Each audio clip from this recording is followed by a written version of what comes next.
बिस्मिल्लाहिर्रहमानिर्रहीम। अस्सलाम वालेकुम डियर स्टूडेंट्स, आपको किंगवे ग्रुप ऑफ स्कूल्स की तरफ से वीडियो लेक्चर्स मिल रहे हैं। आज क्लास 7 के सेकंड चैप्टर का सेकंड लेक्चर में आपके साथ उसके क्वेश्चन आंसर्स जो हैं वो शेयर करूंगी।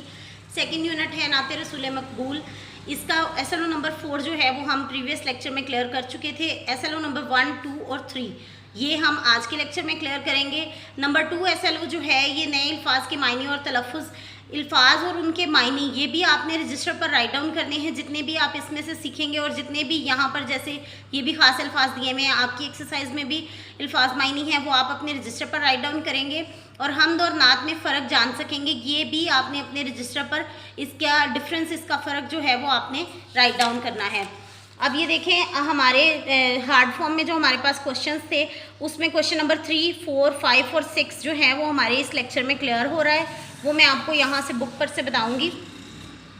ये देखें, क्वेश्चन नंबर 3 है दर्ज झैल अल्फाज के मायने लुगत से तलाश करके लिखें। तो ये मायने आपने या तो डिक्शनरी की हेल्प से इसको फाइंड करना है या फिर अपने ट्यूटर की मदद से इनको अपने रजिस्टर पर राइट डाउन करना है। क्वेश्चन नंबर 4 है दर्ज झैल अशार की तशरीह करें। तो आपको इस वीडियो में पूरी नात की तशरीह समझाई गई है, बताई गई है, उसको लिखने का तरीका बताया गया है। तो इन 2 अशार की वीडियो जो है वो आप खुद इन 2 अशार की तशरीह जो है वो वीडियो से देखकर आप खुद करेंगे। सवाल नंबर 5 है, इस नज़म से हम काफ़ी अल्फाज चुनकर फहरिस्त बनाएं।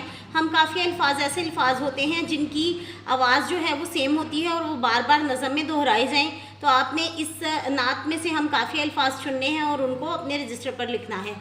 क्वेश्चन नंबर 6 है, इन अल्फाज के मुतरादिफ लिखें। मुतरादिफ होते हैं एक जैसे मिलते जुलते अल्फाज, जिनका जैसे मलाइक फरिश्ते को कहते हैं, अबद इंसान को कहते हैं। इसी तरह से आपने बाकी इन सब अल्फाज के भी मुतरादिफ अपने रजिस्टर पर राइट डाउन करने हैं। Thank you.